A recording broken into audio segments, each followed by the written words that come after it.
Hi, I'm Jason. I'm shooting on behalf of expertvillage.com today. We're making a beaded necklace out of materials that I found, recyclable materials or things people have given me.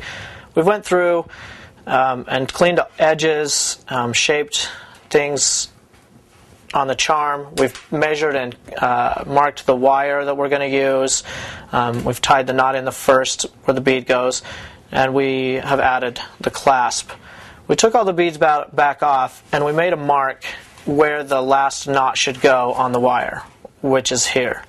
Now the reason we took everything back off is because I'm going to just do a simple measuring technique without a ruler. That's easier than doing with your eyes. Just take a piece of paper, any white piece of paper, whatever you have, lie each side down. Where the mark is on one side, make a mark with your Sharpie.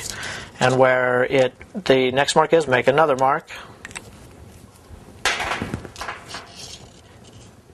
Find your mark on the wire. Place it on either mark. And then determine where the length of the necklace is going to be on that mark. We still have to tie a knot, so we know we've still got plenty to work with. But we have to keep this mark because we don't want it any smaller than this mark here. So we will also need to mark our wire there again.